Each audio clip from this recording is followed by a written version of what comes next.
Herkese mutlu günler. Biz Buğra ile bugün yola çıktık. Key West'e gidiyoruz. Kimisi iyi diyor, kimisi hayal kırıklığı diyor. Biz de bakalım bazı şeylere baktık, araştırdık. Ama tabii oraya gittiğimizde deneyimleyeceğiz. Biraz sesim kötü geliyor, farkındayım. Çünkü Talita hastaydı. O iyileşti, ondan bana bulaştı. O bu yolculukta bizimle olmayacak, evde olacak. Biz bu yolculuğu beraber yapacağız Buğra'yla. Birazcık da tatile ihtiyacımız var.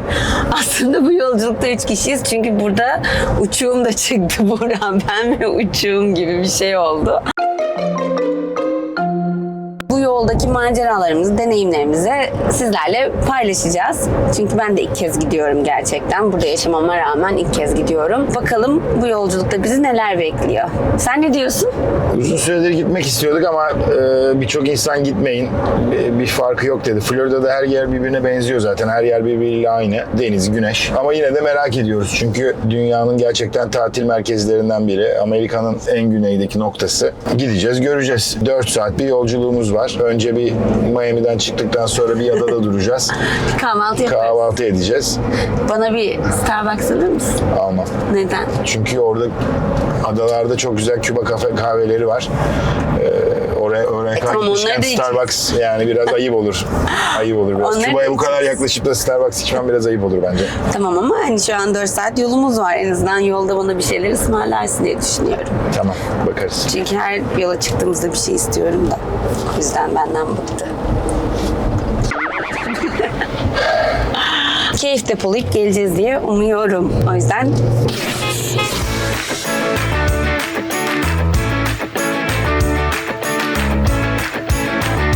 İstanbul'u aratmayan bir trafik ve tam bir yol arkadaşı. Yola çıkalı yarım saat oldu ve durum ortada.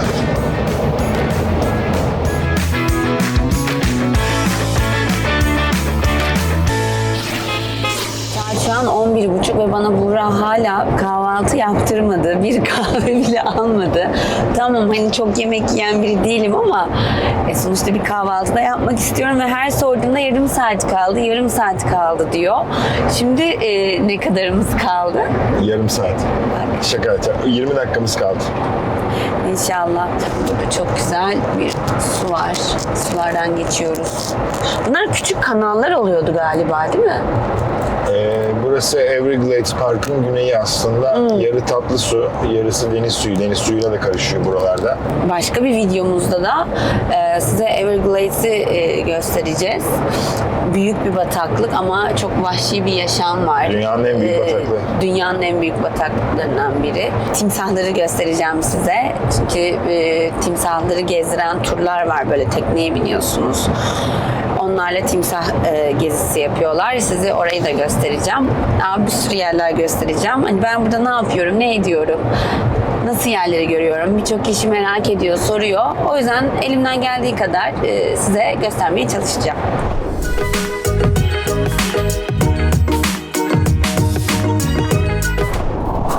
İnşallah beni güzel bir yere getirdin. Sanki biraz böyle hem bahçe hem de botanik.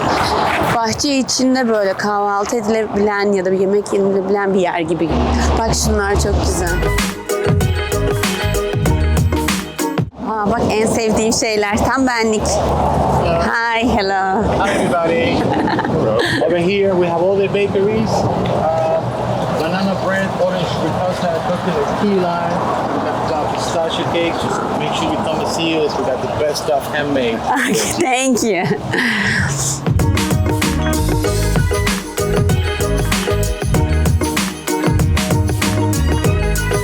Keyfin yerinde mi? Yerinde çünkü çok güzel bir yere geldik bence. Hani kahvaltısını bilmiyorum, söyledik bakalım nasıl gelecek ama hani kahvaltı dediğim tost gibi bir şey söyledik. Ama ortamı çok güzel. Key West'in en meşhur iki olayı, biri Key Lime Pie, öbürü de Hemingway'in, yazar meşhur Hemingway'in burada yaşamış olması. Key Lime Pie limonlu pasta. Burada Hayır, limonlu turta diye geçiyor. Pasta, turta aynı şey değil mi? Farkı var mı? Pasta işte. Yani belki yani sonuçta pastacı değilim ama aynı grup. Tamam mı? Turta. Pasta ayrı, turta ayrı bir şey. Yani turtanın hamuru farklı, pastanın hamuru farklı. 2,000 years later. İyi peki. Turta. Limonlu turtası meşhur. Burada çok hafif bir şeyler yiyip Key West yoluna giderken şu anda bulunduğumuz adada bir Amerika'da en fazla ödül alan ve en iyi olduğu iddia edilen yerde yiyeceğiz. Hepsini yiyeceğim. Burada çok hafif bir şeyler yiyip Evet, Burak tatlıyı çok seviyor. Zaten en büyük problemimiz o. Ben mesela tatlı sevmediğim için bazen diyor ki bu tatlıyı söyleyelim mi? Yani ben istemiyorum. Belki hani bazen gerçekten bir çatal sadece tadına bakıyorum. en çok beğendiğim hangisiyse söyleyeceğim size. Burak size bu konuda daha çok yardımcı olabilir ama ben de tabii ki tadına bakacağım, yiyeceğim. Şimdi böyle bir kahvaltı etmek için küçük bir yerde durduk. Yani bir yer bulduk. Ama Ondan çok güzel bir yer bulduk. Evet. Kabul et yani. Güzel bir yer. Son dakika krizi güzel yönettiğimi kabul etmek zorundasın. Bundan sonra işte Key West'e gideceğiz. Asıl maceralarımız orada başlıyor. Sizlerle beraber biz de deneyimleyeceğiz, bakacağız. Araştırdığımız şeyler var. Göreceğiz.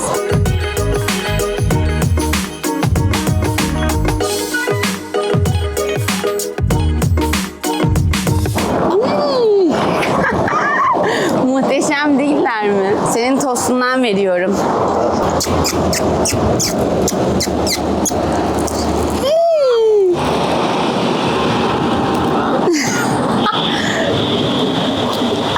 Yavaş. Tamam vereceğim ama yavaş. Parmaklarımı kapıyorlar. Evet, o meşhur Key Lime'ciye geldik. Şimdi içeri gireceğiz. Sonra size bunun bir hikayesi var, onu anlatacağım. Bak, Key Lime'lı cevizler yapmışlar Buğra. Bademler var. Hello.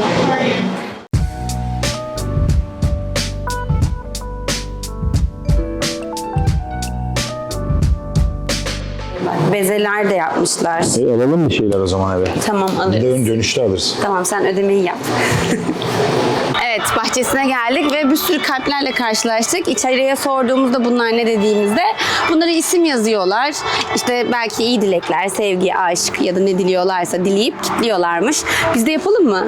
Bizim zaten aşkımız sonsuz değil mi? Hayır, biz de sağlıklı yaşam için dileyelim. Ama bunlar aşk için çocuğumuzla. bir şey daha. Ne kadar çok aşkı bulmak isteyen var. Her yer kilit dolu. Biz de iyi dileklerde bulunalım. İnsanlar mutlu olsun. Ama ortam çok güzel değil mi? Hı? Güzelmiş hakikaten. Bakalım Key Lime nasıl? Sen onu... Ay. Bak böyle yaparlardı. Biz çocukken böyle yapardık. Alırdık deyip Tabii. devam ederdik. Ama siz çocukken de o. Olsun. Hadi hem tadına bakalım hem de anlatayım. Değişik Tamam, bir çatal bıçak hikayesi alırsan var. tadına bakarız. Bunlarla yiyebiliriz. Dünyaca ünlü yer diyorlar. Servise bak Allah'ım yarabbim. Bir dakika şöyle bir göstermeyelim mi? Tamam, ben tadına bakayım. Zaten geri kalanı sen yiyeceğin için bakıyorum. Güzel. Ama sanki daha iyi yediğimiz yerler de var. Evet. Biraz fazla şekerli. Benim için çok şekerli. Aslında şöyleymiş bu Key Lime'ın çıktığı konu. 1912'lerde bir balıkçı, aslında sünger avcısıymış. Denize açılacakmış.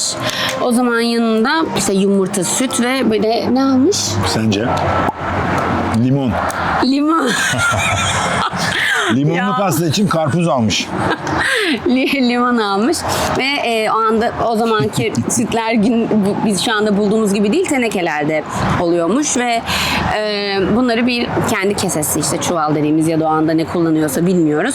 Onun içinde bu limonu, işte sütü ve yumurtayı koymuş ve yolculuğa çıkmış ve o anda limonun asiti o çuvalın içinde sütü, işte yumurtayı bir bileşen gibi oluşturup bir kıvam haline getirmiş. Aslında bir krema gibi deniliyor hikayede ve daha sonra tadına bakmış ve hoşuna gitmiş. Ondan sonra tekrardan karaya döndüğünde ben bunu insanlara sunabilirim şeklinde başlayıp hikayesi bu duruma gelmiş ve Key Lime Pie diye ortaya çıkmış. Bizim misket limon dediğimiz limondan yapılıyor. Fresh. Soğuk yenirse daha fresh. Ama biz bunu daha iyilerini yedik. Biz Evet. daha önce başka bir yerde yemedik. Yani Florida dışında bir yerde hiç yememiştim daha önce. Ama başka Zaten. yerlerde de deneyeceğiz. Evet, Key West'te görüşürüz. Görüşürüz. Yol kenarına durduk çünkü genelde Florida'da böyle bir yolculuk yaptığınız zaman sağınız solunuz deniz olabiliyor. Mesela şu an incecik bir yoldayız. Key West'e doğru gidiyoruz. Sol tarafımız Atlantik Okyanusu. Sağ tarafımız da Meksika Körfezi. Suları da görüyorsunuz, tertemiz ve çok güzel. O yüzden ben çok seviyorum bu tarz yerleri. Beni sakinleştiriyor. Öyle.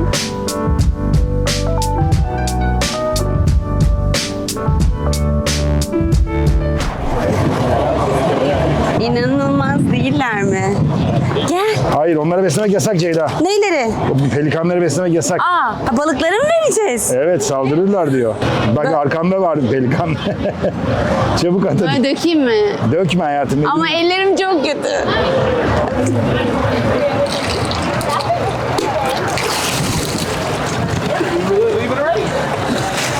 Bu muydu yani yapacağım? Ne kadar büyük balıklar var. Of.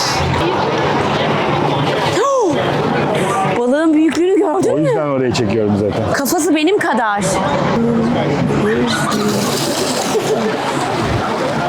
İşte böyle beslemen gerekiyordu Ceyda'cığım. Balık kokuyorum. Yıkamasaydın ellerini. Neden? Ne güzel bu balık koka giderdi. Geldik. Otelimizin yoluna girdik. Birazdan otele giriş yapacağız. Müziklerle karşılıyorlar bizi. Çok fazla durduğumuz için biraz uzun sürdü yol. Evet.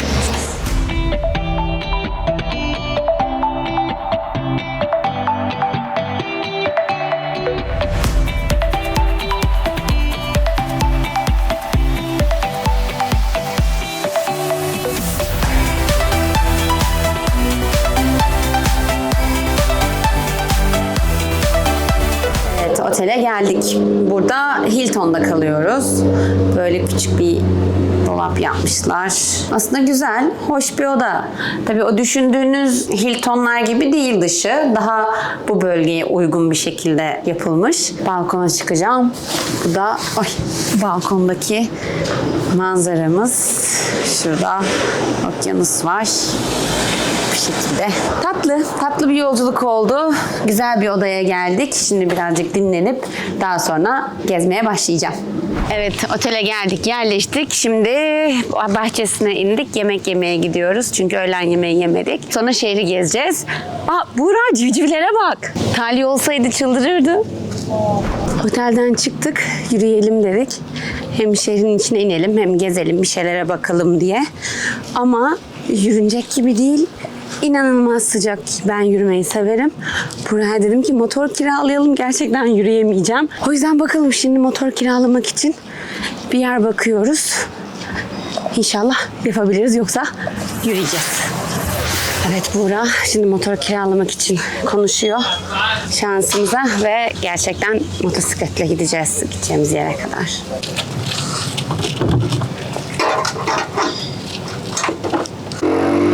Evet, motor kiralayabildik. Çok mutluyum çünkü gerçekten çok sıcak. Şu an adanın içine doğru gidiyoruz. Hadi bakalım.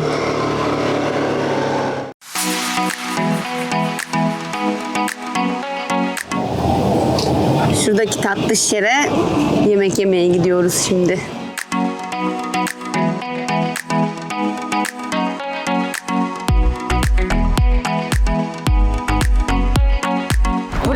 Key West'in en çok ziyaret edilen yerlerinden biri. Genel olarak herkesin dediği bir şey var. Bütün Amerika'nın en güneyindeki bitiş noktası ama bunun daha aşağısında askeri bölge var. Ama insanlar buranın en güneydeki bitiş noktası olarak biliyor. Ve öyle geçiyor. O yüzden herkes burada bayağı kuyruklar olarak fotoğraf çektiriyor.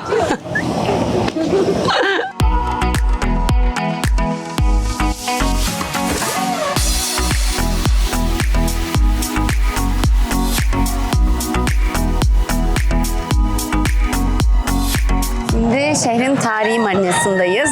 Az önce kocaman bir köpek balığı gördüm marinada. Bir de yani tatile nereye gidiyorsak Buğra'yla, eğer o gittiğimiz yerde marina varsa şehirden önce marinayı geziyoruz. Çünkü Buğra çok seviyor marinayı, marina hayatını, marinada yaşama hayatını. O yüzden ilk önce onun istekleri yapılıyor, sonra benim isteklerim yapılıyor. Göster. O yüzden ama şöyle yani kim göstereyim. sevmez ki, baksana huzur Ama dolu. çok güzel bir marina. Etrafta küçük böyle publar, yemek yerleri var, barlar var. Bazen buradan tekneleri kiralıyorsunuz, balığa çıkıyorsunuz ya da sizi gezdiriyorlar şehirde. Önemli yerler varsa oralara götürüyorlar. Dalış yapmak istiyorsanız dalışa gidiyorsunuz.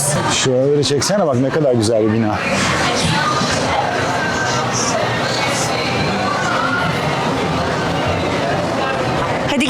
artık marinadan.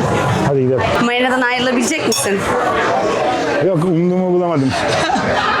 Buradaki her şehirdeki tekne anlayışı farklı iklimine göre. Florida genelde aynı olduğu için bizim marinalardan çok bir fark yok ama hoşuma gidiyor tabii yani yeni şeyler görüyorum, yeni tekneler görüyorum.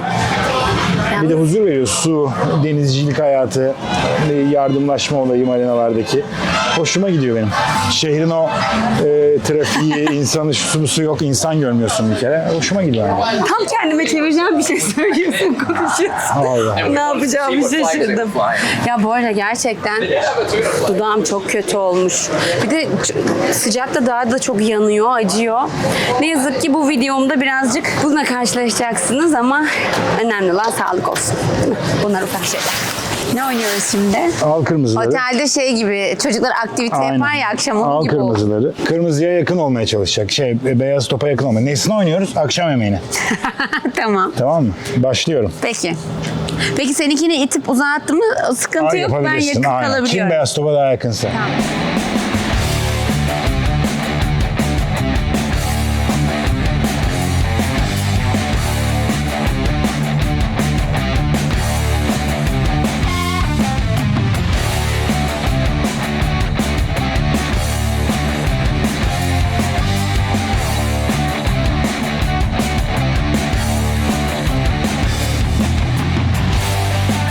Hadi bakalım.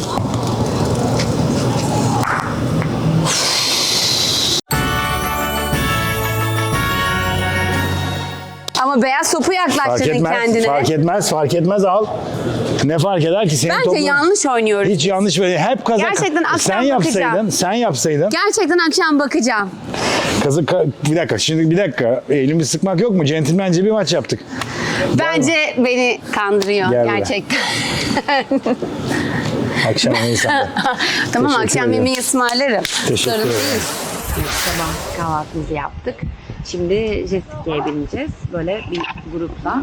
1,5 saat boyunca bütün adayı gezeceğiz. Ondan sonra böyle sandbar dedikleri böyle deniz seviyesinden yüksekte olan bir kum adacıkları çıkıyor. Onlarda durup böyle denize girebiliyorsunuz istersek. Öyle bir yere götürecekler. Bakalım güzel bir yolculuk olacak. Everyone down here says it's the Atlantic, so we call it that. Over here you got the Gulf, and then right over here is Mallory Square. If you guys see that red roof building, just below it to the left. Evet şu an bize birazcık serbest zaman tanıdılar kendi kendinize gezin diye. Şimdi dolanıyoruz, geziyoruz. Sonra bizi çok güzel bir sandbar'a götüreceklermiş. Ama Burası da sandbar sözde ama Ya burası burası kanalın sandbar. içinde. Ama kanalın içine tabii. Tamam ama beni düşürme sakın. Bak yapıyorsun arada.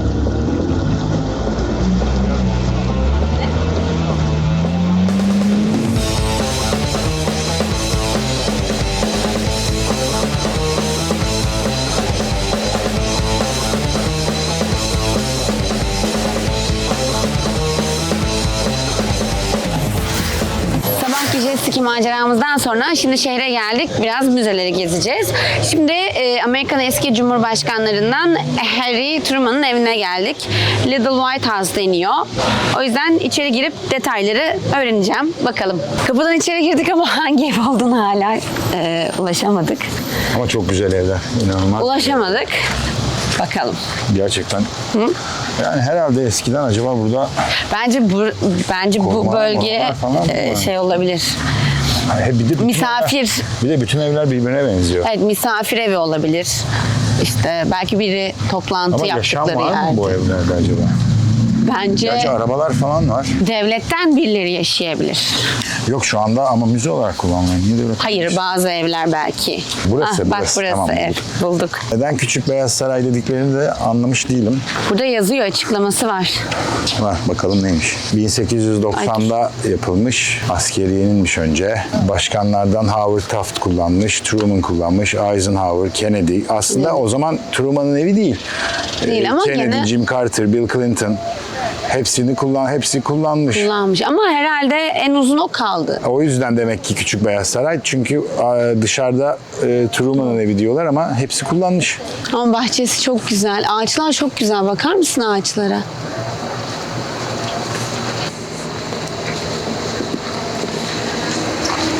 Ben de başkan olmaya geldim diyormuşum. Ve seçimler yaklaşıyor.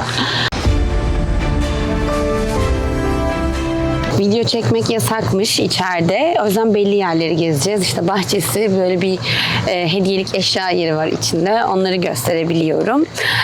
Aslında neden Truman'ın evi diye geçerli olduğuna kapıdaki görevliye sorduğumuzda normalde deniz kuvvetlerine bağlıymış burası. Truman 11 kere gelmiş.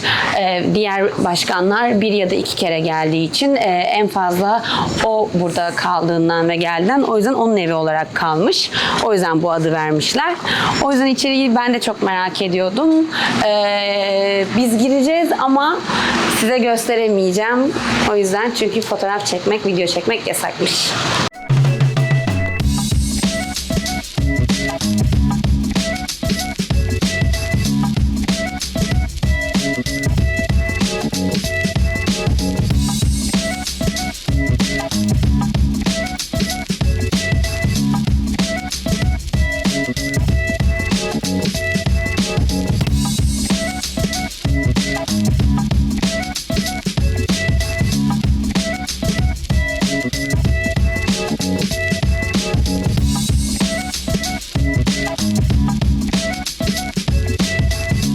Size sadece gösterebildiğimiz kısımları gösterdik. Diğer yerleri gösteremedik. Hani kaldığı odayı, kullandığı eşyaları. Ama Truman 1. Dünya Savaşı'na asker olarak katılıyor. 2 yıl bu savaşta kaldıktan sonra tekrardan ülkesine dönüyor. Ve 1945'te Amerika'nın 33. Cumhurbaşkanı olarak seçiliyor. 2 dönem bu başkanlığa devam ediyor ve seçildiği yıl içerisinde, yani aynı yılda Hiroşima'ya atılan atom bombasının emrini veriyor. Bu evde 2001 yılında Key West görüşmeleri, barış görüşmeleri adı altında Azerbaycan ve Ermenistan arasında bir görüşme olmuş. Bu evi de en son kullanan Hillary Clinton'mış 2005 senesinde. O zamanki sekreteri, daha sonraki eşi Hillary ile beraber gelmişler. Burada bir hafta sonu geçirmişler. O tarihten beri de burayı kullanan bir başkan olmamış. Şu anda müze olarak devam ediyor. Burayı gezdik. Şimdi başka müzelere gideceğiz. Onları da size, yani paylaşabildiğimiz kadar paylaşacağız sizinle, izin verdikleri sürece. Buradaki turumuz bitti. Şimdi en meşhur caddelerinden bir yerine geldik. Dua Street deniyor buraya. Böyle küçük küçük böyle barların bulunduğu, alışveriş yapabileceğiniz küçük dükkanların bulunduğu bir cadde. En meşhur caddelerinden biriymiş. Yani çok turistik bir yer, çünkü kruz gemileri yanaşıyor. O yüzden de çok böyle onlara yönelik, yani turistlere yönelik dükkanlar var. Bana birazcık bizim böyle Bodrum'un içine anımsattı. Bununla da şehri turlatıyorlar. O kadar çok tavuk ve horoz geziyor ki onların böyle heykellerini yapmışlar. Ben çok severim böyle yerleri gezmeyi. Nedense böyle çok mutlu oluyorum. Ve en sevdiğim şey her yerden magnet almak.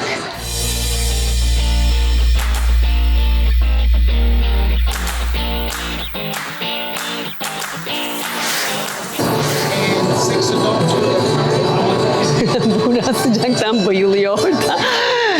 Bu şimdi arkamdaki müzeye gireceğiz. Bu da Karayip korsanlarının zamanında batırdığı gemilerdeki bulunan hazinelerden parçalar varmış ve eski gemilerin kalıntıları var.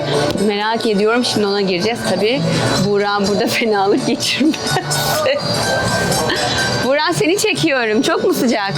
Yo, Ben gölgede bekliyorum. çok soğuk. Hava soğuk mu? Yok, sıcak. Ben gölgede bekliyorum. Sen biletleri alabilirsin. Bütün işi ona yaptırıyorum. Ben keyfimi sürüyorum. Hadi bakalım müzeye girelim.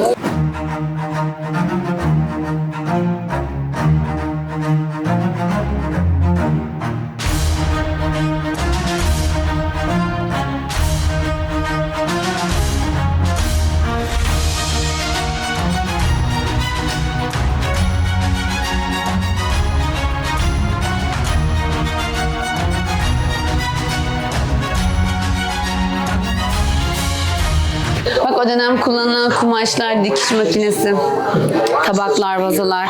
Ama bak, bu tabaklar muhteşem. Ve benim en sevdiğim tabak çeşidi. Ben böyle eski tabakları alıp böyle duvara asmayı, biriktirmeyi çok seviyorum. Acaba bunlardan bir tane alsam? Bir tane hemen at cebine. Ondan sonra çıkamadan. Nasıl bu kadar açığa bırakmışlar acaba? İnsanlar demek ki hakikaten saygı duyuyor yani. Hayatım, her yer kameralarla izleniyor, farkında Evet de mısın? yine de yani ne bileyim ben, bu kadar yakın sonuçta bunlar tarih. Hep böyle müzeleri gezerken sana da şey oluyor mu? Acaba o dönemde yaşasaydık nasıl olurdu? Ya da çok merak ediyorum. Her dönemi ayrı ayrı merak ediyorum. Keşke böyle bir zaman makinesi olsa, ara ara gidip gelsek, o dönemleri görsek, yaşasak. Ben o dönemleri yaşamak değil de banyo yok, o yok, bu yok. Zor işler benim için de. Çok karman çorman ama biraz daha böyle bir daha büyük bir Muhtemelen binada gemi olsa. konseptinde olduğu için. Evet, herhalde. Gemi O konseptini yüzden yaptıkları daraltıyorlar için. biraz. Gemilerde de böyle ya. Özellikle eski Altın. gemilerde.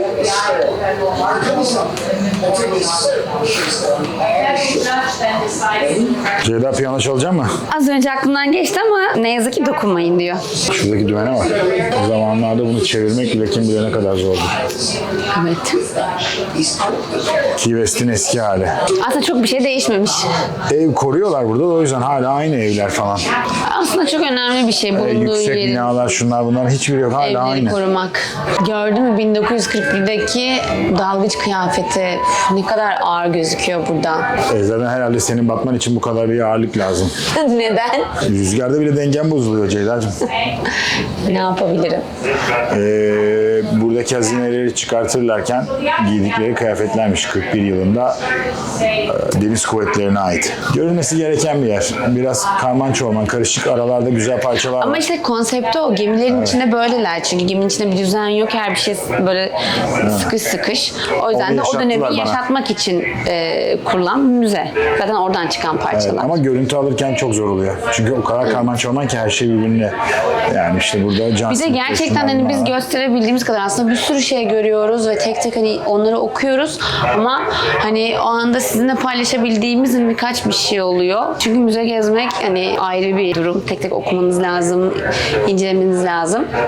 O yüzden böyle size gösterebildiğimiz kadar gösteriyoruz. Şurada bir de pusula var. Sana alacağım, yolunu kaybediyorsun. Hangi gemi o? Hangi gemi olduğu ve kaç yılına ait olduğunu yazmıyor ama güzelmiş çok. Sence nasıl? Ben çok beğendim. Özellikle bardağımın üzerine kalp koymuşlar. Ve bir tek benimkine koymuşlar. Çünkü onun şekerli olduğunu göstermek için hayatım. Ama çok tatlı bir. Ben alındım ama. Çok beğendim yalnız. Hayatımda içtiğim en güzel kahvelerden biri Bu arada diyebilirim. ben Ve öyle daha çok sert ve daha acı bir şey bekliyordum ama çok yumuşak bir kahveymiş. Gerçekten beğendim. Burada kahve içebilirsiniz.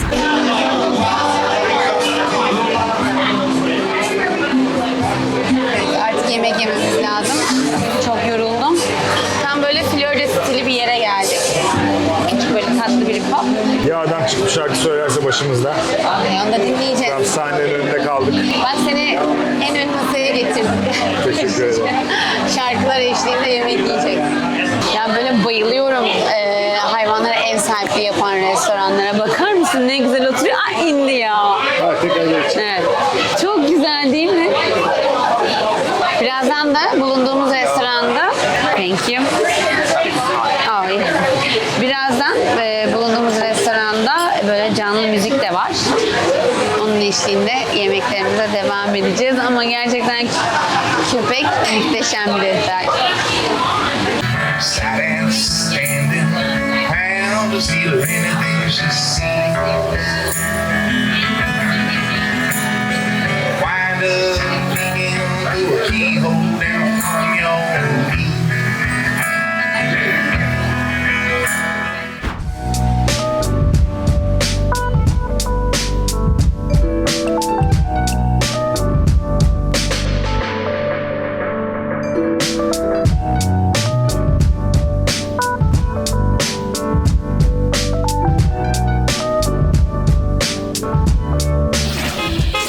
Akşam yemeği için şimdi dışarı çıktık. Karşı adada çok güzel bir restoran varmış. Onun içinde böyle küçük teknelerle karşıya geçiriyorlar sizi restorana. Şimdi biz de karşı restorana geçeceğiz küçük böyle shuttle'larla. Yemek yiyeceğiz.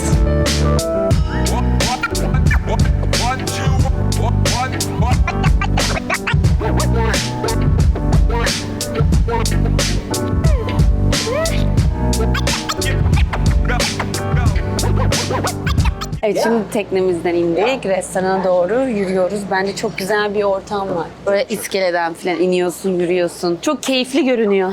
Bu adayı Hilton satın almış. Hem evler var, hem otel yapmış, hem ev sahipleri var.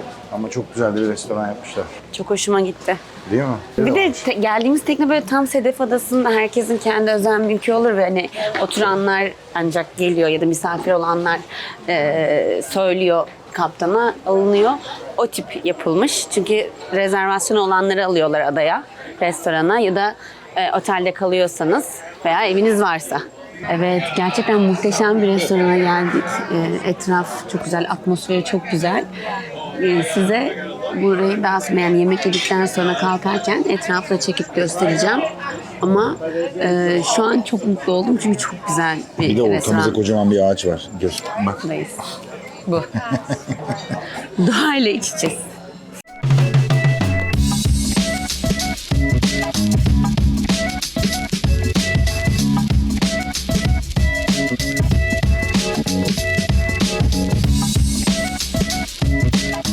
Evet, Key West'te mutlu son. Çok güzel bir yer bulduk. Evet. Hatta ödül adaylarından bir otel. Hatta bir şeflerinden biri de Türkmüş ama bu akşam göremedik kendisini çünkü 2 gün boyunca izinliymiş. O yüzden bir dahaki sefere denk geliriz diye düşünüyorum. Bakar mısın restoranın güzelliğine? Benim güzelliğim. Şey, Yalnız bizim boy farkımızdan böyle zor bu işleri oluyor. ayarlamamız lazım. Gerçekten. Bir daha Key West'e gelirsem herhalde sadece bu otelde kalırım. Başka zor. Buranın adı Sunset Key. Evet, adanın ismi Sunset Key. Ufak bir ada. Evet. Ama çok güzel. Yarın öğlen geleceğiz. Öğlen yemeğine geleceğiz aynı restorana. Bir de öğlen burayı görmek istiyoruz. Şimdi otelimize döneceğiz. Yarın da artık dönüş vakti. Teknemiz geldi. Ceyda'yı adada bırakıyorum ve adayı terk ediyorum.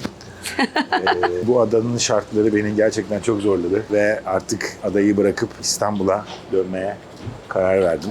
Bir sürü balıklar var Buğra. Değişik değişik. Hala Ceyda'nın sesi kulağımda yankılanıyor. Sanki hep yanındaymış gibi. Adayı bırakıp İstanbul'a dönüp artık normal yemeklerimi yiyebildiğim, arkadaşlarımla olabildiğim bir hayata geri dönmek istiyorum. Bu ada gerçekten insanları yıpratıyor. Geri dönüp hayatıma bakıyorum. Evet, adadan ayrılıyoruz. Böyle küçük bir tekneyle adaya getiriyorlar sizi restorana, sonra geri götürüyorlar. Key West'e geri dönüyoruz. Şimdi artık otele gitme vakti. Değil mi?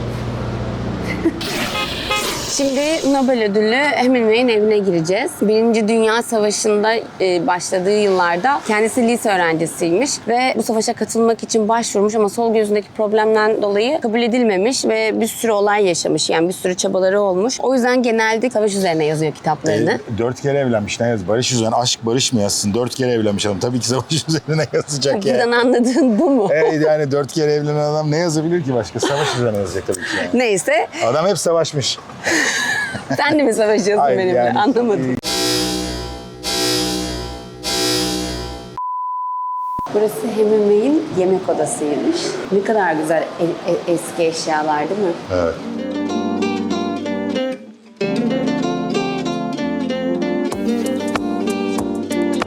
Burası mutfağı.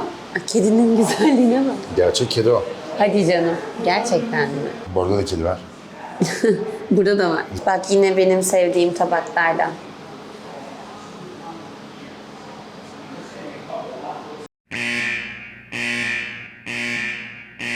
Biri. Sence? Bardakları. Ya ben böyle eski eşyaları çok seviyorum. Evde de kullanmayı seviyorum. Çok hoşuma gidiyor. Bak bu bölümde de Afrika'da safari yıllarından olan fotoğrafları. Avcılık yapmış ve bu evde yaşadığı dönemde gitmiş. Yolda gelirken de Marlene Dietrich'le tanışmış trende.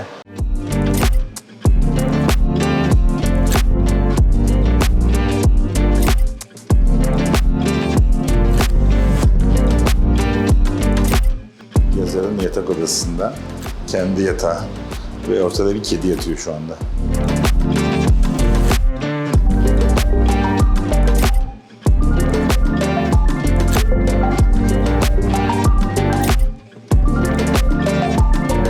Yani bir sürü savaş görmüş bir adam. Ruhsal dengesinde bozulduğu yıllar olmuş. Özellikle Küba yıllarından sonra. Eşi bir gün onu mutfakta av tüfeğiyle otururken bulmuş ve psikolojisi iyice bozulmuş o dönemlerde.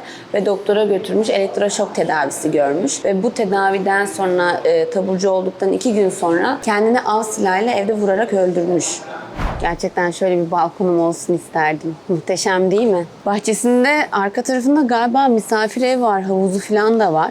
Bakarız. Deniz feneri var orada.